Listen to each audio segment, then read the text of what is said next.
One of the characteristics of Emes is that it doesn't change. It can't change. Emes is Emes. So the Rebbe's devotion, or the Rebbe's shlichus, or the Rebbe's inyan, being that it is Emes, it can't change.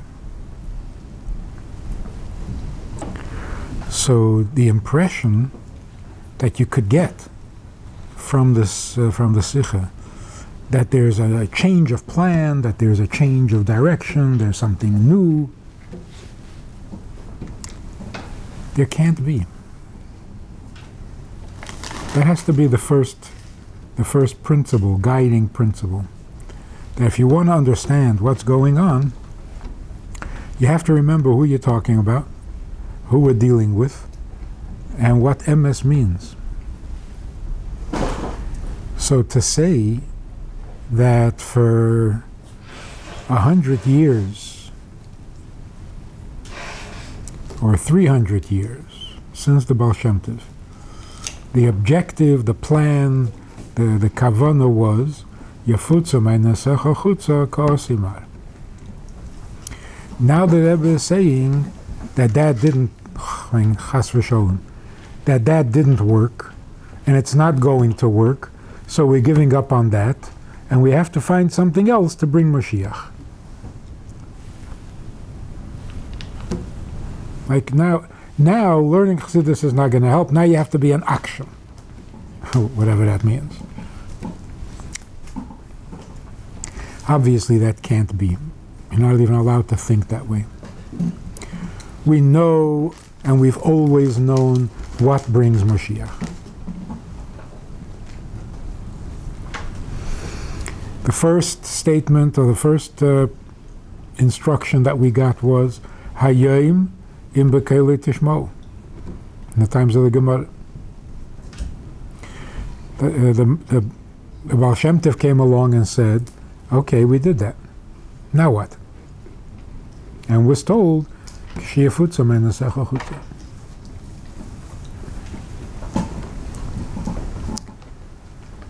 that's not a change of plan. So of course there's progress. There are new steps, further steps, but in the same kavanah. There's no new kavanah. So on the one hand, the Rebbe says, I don't know what else I can do, and I've already done everything I can do.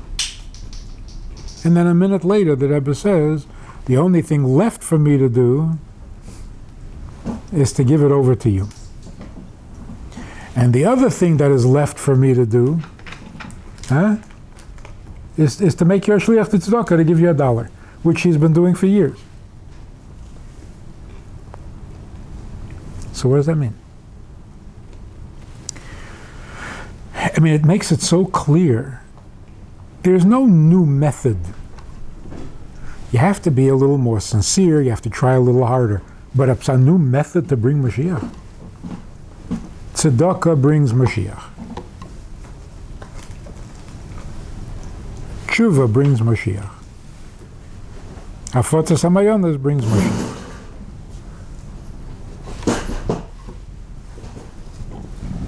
It's not going to be something else. That's what's going to bring Mashiach. So why isn't Mashiach here? Obviously, we didn't do enough. But not to change the plan, to say that what we were doing was the wrong approach. Now we have to try something else.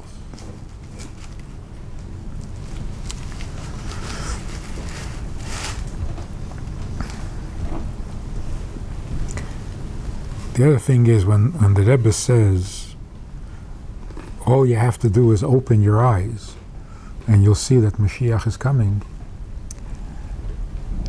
Is that good news? Is that encouraging? I mean, the Rebbe is trying to tell us something, that Mashiach is very close.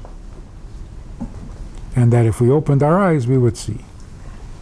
But Don't make that so. Don't make that sound so easy. If we have to open our eyes to see, then we're in trouble. Because we don't know how to open our eyes. That's like saying, if you had seichel, you would see that seichel. That doesn't help. In fact, that's very discouraging. If you had seichel, you would see that Mashiach is coming. Well, then that leaves me out.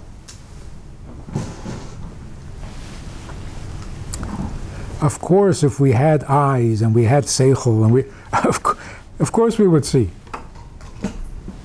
That's the whole problem. The whole problem is that we don't know how to open our eyes and we don't have seichel.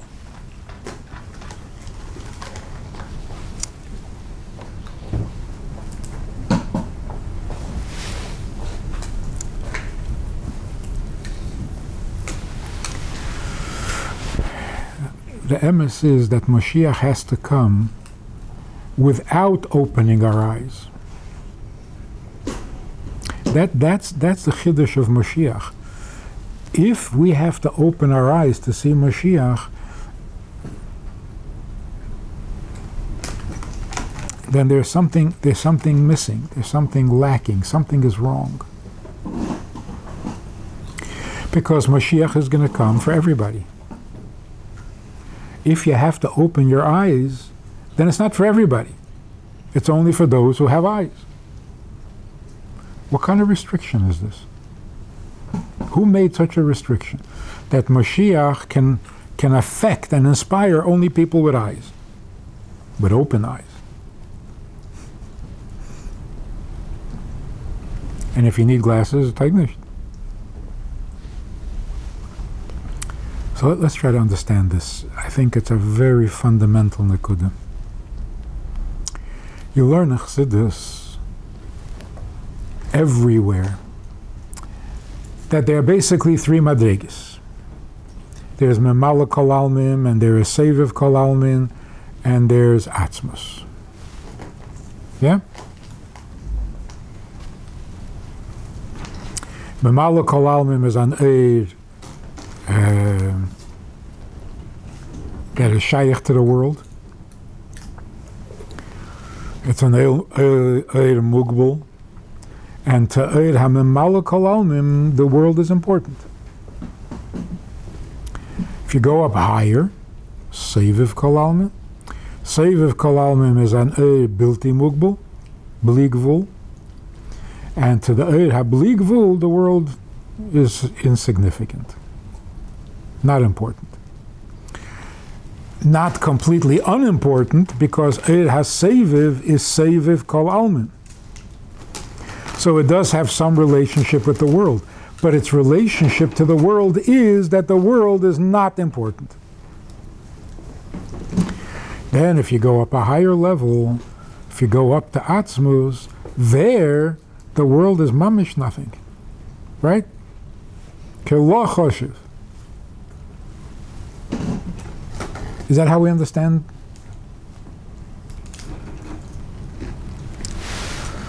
The result is that we come to the conclusion that in Eid HaMemala Kol Almin, mitzvahs are important.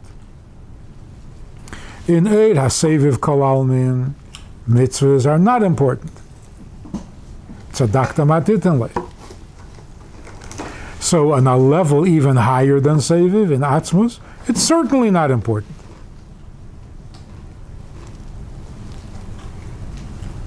If Atzmus started the plan.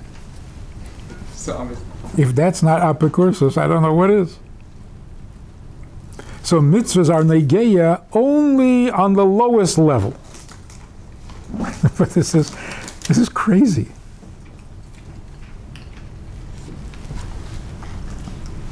So I think the mistake, come here, keep trying to track it down. Where is the mistake? What went wrong?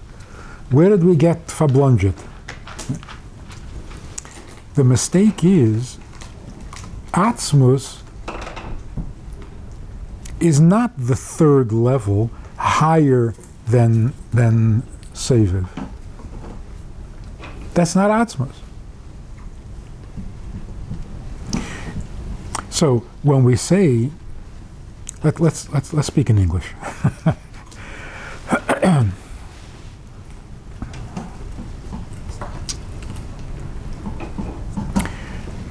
There's the beginning, the essence of something, and then there's how it functions, how it expresses itself, the effect it has on others. So the activity, the effect, that's the external part, but the thing itself, the essence of anything, cannot be described by its activity or by its function or by its effect on others or other things. The essence of something is what it is. So we describe essence with certain qualities. Essence does not express itself. Essence is not for export. So the essence of me doesn't express itself because it's nobody's business. Essence is what it is for itself, not for somebody else. Also, essence means not composed of parts. A little of this and a little of that, that's not an essence.